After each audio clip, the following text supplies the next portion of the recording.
আসসালামু আলাইকুম প্রিয় ভিউয়ার্স, আপনাদের সকলকে জানাচ্ছি আন্তরিক শুভেচ্ছা। আজকে আমরা নতুন একটা টপিক শিখব, সেটা হচ্ছে ক্লাস 9-10 সহ 6 থেকে 10 পর্যন্ত বলা যায়, কিন্তু বিশেষ করে আসে হচ্ছে ক্লাস 9 এবং এসএসসি পরীক্ষার্থীদের পরিসংখ্যান। সহজ একটা অধ্যায় হলেও আমরা যারা এসএসসি পরীক্ষার্থী আছি, 9 ভোকেশনালে পরীক্ষাতে আছি, তাদের বোর্ড পরীক্ষায় অবশ্যই প্রতি বছর এই অধ্যায় থেকে প্রশ্ন হয়ে থাকে। আমরা অনেকেই সূত্রটা ভালো করে জানি না, যার জন্য অঙ্কগুলোতে ভুল হয়ে থাকে। আসুন আজ আমরা সূত্রগুলোর সঠিক ব্যাখ্যাটা জেনে নিই, তাহলে যে সমস্যাটা অবশ্যই আমি এখন আলোচনা করব। আমাদের পরিসংখ্যানে সবচেয়ে প্রথম একটা সূত্র আছে, সূত্রটার নাম হচ্ছে পরিসর। সেই পরিসরের সর্বোচ্চ সংখ্যা মাইনাস সর্বনিম্ন সংখ্যা প্লাস 1। তাহলে আমরা জানবো যে আমাদের অনেক সময় অঙ্কে এলোমেলো অনেকগুলো মান দেওয়া থাকে, সেই মানের মধ্যে সবচেয়ে যে বড় মানটা থাকে সেই মানটাকে বলে সর্বোচ্চ সংখ্যা, আর সবচেয়ে যে ছোট মান থাকে সেটাকে বলে সর্বনিম্ন সংখ্যা। তাহলে সবচেয়ে বড় সংখ্যাকে ছোট সংখ্যা তারা বিয়োগ করে যদি 1 যোগ করি, তাহলে যে মানটা পাবো সেই মানটাকে বলে পরিসর। এবার শ্রেণী সংখ্যার সূত্র জানি, শ্রেণী সংখ্যা ইকুয়াল টু পরিসর বাই শ্রেণী ব্যবধান।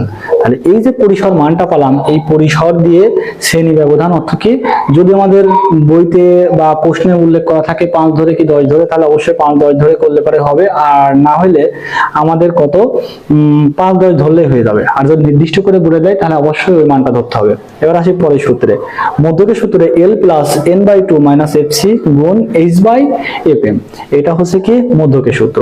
আসলে সূত্রগুলো তাহলে এক একটা করে ব্যাখ্যা করি। মধ্যকের ক্ষেত্রে L হচ্ছে মধ্যক শ্রেণীর সর্বনিম্ন শ্রেণীব্যাপ্তির মানটা, মানে মধ্যকের যে মানটা পাবো সেই শ্রেণীর সবচেয়ে ছোট মান। এটা আমি অঙ্ক যখন মধ্যক করাবো তখন আরো বিস্তারিত দেখাই দেবো। এবার এনটা কি, এন হচ্ছে মোট গণসংখ্যার মান, এফসি কি মধ্যক শ্রেণীর পূর্ববর্তী ক্রমজড়িত মানকে বলে কি এফসি, এই তথ্য শ্রেণী ব্যবধান।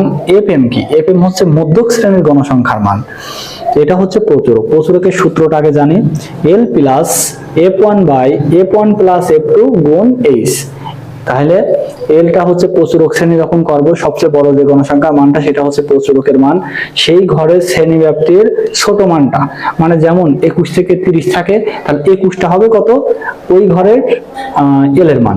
এবার f1 কি, প্রচুরক শ্রেণীর সবচেয়ে বড় গণসংখ্যার মান থেকে আগের গণসংখ্যার মানটা বিয়োগ করে যেটা পাবো সেটা হচ্ছে কিসের মান, f1 এর মান।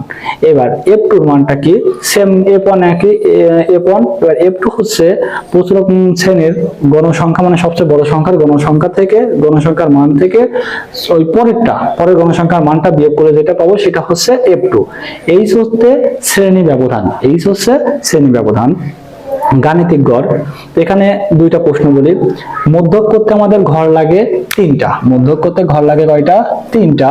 সে 3টা ঘরের নাম আমি বলে দিচ্ছি, যারা যদি তোমাদের বেশি প্রয়োজন হয় অবশ্যই এটা খুব ইম্পর্টেন্ট, তাহলে খাতায় লিখে রাখো। এটা হচ্ছে 3টা ঘর লাগে। এক নম্বর ঘরের নাম হচ্ছে শ্রেণীব্যাপ্তি, প্রশ্নে যেটা দেওয়া থাকে সেই শ্রেণীব্যাপ্তি। দ্বিতীয় নম্বর ঘরের নাম হচ্ছে গণসংখ্যা, আর 3 নম্বর হচ্ছে ক্রমযোজিত গণসংখ্যা। আচ্ছা, প্রচুরক যখন করবো, প্রচুরকের জন্য আমরা জানি প্রধানত ঘর লাগে কয়টা, 2টা, একটা শ্রেণীব্যাপ্তি আর একটা গণসংখ্যা, 2টা দিলেই হয়। কিন্তু একটা প্রশ্ন হচ্ছে, যখন তোমাদের মধ্যক ও প্রচুরক নির্ণয় করতে বলবে, বিশেষ করে যারা এসএসসি পরীক্ষার্থী জেনারেল শাখায় আছে তাদের অনেক সময় আছে মধ্যক ও প্রচুরক নির্ণয় করো, তখন এই যে মধ্যকের জন্য 3টা ঘর বের করেছো, তখন এটার জন্য আর এক্সট্রা কোনো ঘর আঁকানো লাগে না, একবারেই হয়। এবার গাণিতিক গড়ের সূত্র জানি, summation f i x i by n. তাহলে এটা আমরা জেনে নেব। গাণিতিক গড়ের ক্ষেত্রে আমাদের ঘর লাগে কয়টা, 4টা। গাণিতিক ঘরের ঘর লাগে কয়টা, 4টা।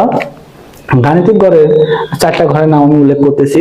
1 নম্বর হচ্ছে শ্রেণীব্যাপ্তি যেটা থাকে, 2 নম্বর ঘরের নাম হচ্ছে মধ্যমান, শ্রেণীর মধ্যমান, যেটা শ্রেণীব্যাপ্তির প্রথম মান শেষের মানটা যোগ করে 2 দিয়ে ভাগ করলে যে মানটা পাবো সেটা হচ্ছে শ্রেণীর মধ্যমান। আর তারপরে 3 নম্বর ঘরে হচ্ছে গণসংখ্যাকে বলে এফআই। এইবার 4 নম্বর ঘরের নাম হচ্ছে এফআই এক্সআই, যেটা গণসংখ্যা আর মধ্যমান গুণফলকে কি বলে, এফআই এক্সআই। আচ্ছা, এবার সংক্ষিপ্ত পদ্ধতির গড়ের সূত্র হচ্ছে A plus summation FI UI by N গুণ এইচ। তাহলে এটা নির্ণয় করতে ঘর লাগে কয়টা, 5টা। সংক্ষিপ্ত পদ্ধতির গড় নির্ণয় করতে ঘর লাগবে আমাদের 5টা। এ হচ্ছে আনুমানিক গড়, এ পাই হচ্ছে আগেরটা থেকে বলেছি, এ পাই হচ্ছে গণসংখ্যা, ইউ আইটার নাম হচ্ছে ধাপ বিচ্যুতি। ধাপ বিচ্যুতির একটা সূত্র আছে, অবশ্যই আমি এখানে আলোচনা করছি, x i minus a by h. তাহলে ইউ আই হচ্ছে ধাপ বিচ্যুতি, এন হচ্ছে মোট গণসংখ্যা, এইচ হচ্ছে কি শ্রেণী ব্যবধান। তাহলে এখন একটা কথা বলি, এটা নির্ণয় করতে আমাদের ঘর লাগে কয়টা? 5টা। সেই 5টা ঘরের নাম আমি বলে দিচ্ছি। 1 নম্বর ঘর হচ্ছে শ্রেণীব্যাপ্তি, 2 নম্বর ঘরের নাম মধ্যমান, 3 নম্বর ঘরটার নাম হচ্ছে কি গণসংখ্যা, আর 4 নম্বর ঘর, যে 4 নম্বর ঘরটার নাম হচ্ছে এই যে ইউআই, এই ইউআইটাকে বলে কি ধাপ বিচ্যুতি। এখানে একটা সূত্র আছে, এই সূত্র নিয়ে যখন আমি সংক্ষিপ্ত পদ্ধতির গড়ে একটা অঙ্ক করব, সামনের ভিডিওতে অবশ্যই পাওয়া যাবে, সেখানে ডিটেলস ব্যাখ্যা থাকবে। আর এইচ তো আমরা আগেই শুনছি, এইচ হচ্ছে শ্রেণী ব্যবধান। তাহলে এবার সংক্ষিপ্ত পদ্ধতির গড়ে ইউআই চলে গেল, এখন আমাদের লাস্টে হচ্ছে এ পাই ইউআই। এ পাই গণসংখ্যা ধাপ বিচ্যুতির মানের গুণফল যেটা বেরোবে সেটাকে বলবো কি এ পাই ইউআই। আচ্ছা, ওইটা হচ্ছে 5 নম্বর ঘর। এবার আমি এখানে কি মধ্যকের একটা সূত্র শিখেছি, কিন্তু মধ্যকের আরো 2টা সূত্র আছে। সেই 2টা সূত্র হচ্ছে একটা জোড়ের মধ্যক আর একটা বিজোড়ের মধ্যক। যখন বিজোড়ের মধ্যক হবে তখন n প্লাস 1/2 তম পদ, ধরো সাপোজ আমাদের 7টা গণসংখ্যা এলোমেলো মান দেওয়া আছে, যেমন এই মানগুলোকে ঊর্ধ্বক্রম অনুসারে সাজাতে হবে, মানে ছোট থেকে বড় সাজিয়ে আমাদের মোট 7টা মান থাকলে 7 প্লাস 1 তাহলে কত? 8 হবে। 8 দিয়ে 2 ভাগ করতে হবে, ভাগ করলে আমাদের কত? 7 আর 1 8 হবে, 2 দিয়ে ভাগ করলে হবে কত? 4। তাহলে সেই মানটা হবে কত আমাদের? 2। 2 দিয়ে ভাগ করলে আমাদের 8 দিয়ে 2 ভাগ করলে অবশ্যই 4 হবে, তাহলে এটার মান হবে কত আমাদের? 4। এবার জোড়ের মধ্যকের সূত্র n/2 তম পদ প্লাস n/2 প্লাস 1 তম পদ ভাগ কত আমাদের? 2। এটা আমাদের বাড়াবে হচ্ছে জোড়ের মধ্যকের ক্ষেত্রে। এবার ধাপ বিচ্যুতি। ধাপ বিচ্যুতির সূত্র হচ্ছে যেটা আমাদের, আসলে এটা নিয়ে কোনো অঙ্ক নেই, কিন্তু এই সংক্ষিপ্ত পদ্ধতির গড় নির্ণয় করতে আমাদের এই সূত্রটা লাগে। এটাকে বলে কি u i equal to xi minus a by h, xi minus a by h। তাহলে আমাদের এটা গেল। এবার তোমাদের বলবো, এটা তো ব্যাখ্যা নিছি, এই পাশে যাদের সমস্যা হয়ে থাকে এই পাশে সব ব্যাখ্যা লেখা আছে, তারপরে ব্যাখ্যাগুলো আমি আরেকবার বলি। এল এর নাম হচ্ছে মধ্যক অবলিক প্রচুরক শ্রেণীর নিম্নমান, এন হচ্ছে মোট গণসংখ্যা, এফসি হচ্ছে মধ্যক শ্রেণীর পূর্ববর্তী ক্রমযোজিত মান, এফএম হচ্ছে কি মধ্যক শ্রেণীর গণসংখ্যা মান, এইচ হচ্ছে শ্রেণী ব্যবধান, F1 হচ্ছে প্রচুরক শ্রেণীর গণসংখ্যা মাইনাস পূর্ববর্তী গণসংখ্যা, F2 হচ্ছে প্রচুরক শ্রেণীর গণসংখ্যা মাইনাস পরবর্তী গণসংখ্যা। এবার এ পাই হচ্ছে গণসংখ্যা, xi হচ্ছে শ্রেণীর মধ্যমান, n হচ্ছে মোট গণসংখ্যা, h হচ্ছে শ্রেণী ব্যবধান, এ হচ্ছে আনুমানিক গড়, তাহলে আশা করি আল্লাহর রহমতে তোমাদের যারা এসএসসি পরীক্ষার্থী ছোট ভাই বোনেরা আছো, তাদের এই সূত্রগুলো নিলে পারে এই সূত্রের বাইরে আর কখনোই যাবে না। তার মধ্যে আমি একটা কথা বলি, যারা এসএসসি পরীক্ষার্থী আছো, বিশেষ করে বোর্ড পরীক্ষা, তাদের ক্ষেত্রে যেই সূত্র খুবই গুরুত্বপূর্ণ কাজে লাগে, অবশ্যই আমি এসএসসি সাজেশন দিব কয়েকদিনের মধ্যে পাওয়ার জন্য।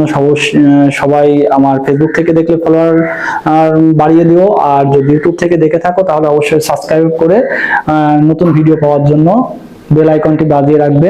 তাহলে আমি বলি যে এসএসসি তে যে 3টা অঙ্ক অবশ্যই খুবই গুরুত্বপূর্ণ আসে, 3-4টা অঙ্ক, যেমন মধ্যক, এই অঙ্কটা খুবই গুরুত্বপূর্ণ। মধ্যক একটা আসে সংক্ষিপ্ত পদ্ধতির গড়, একটা আসে প্রচুরক। আর যারা গ্রাফ পেপার করো তাদের ক্ষেত্রে বহুভুজ আর অজীব রেখা, এই অঙ্কগুলো খুবই বিশেষ করে এসে থাকে প্রতিবার। তোমরা বোর্ড কোশ্চেন দেখলে এবার অবশ্যই দেখতে পারবে যে এই অঙ্কগুলো আমাদের অধিকাংশ প্রায় আমাদের এসে থাকে। এই জন্য অঙ্কগুলো একটু বেশি বেশি করে করবে, ইনশাল্লাহ কমন পাবে তোমরা। এই বলে আমি আমার এই ভিডিওটা এখানেই শেষ করছি।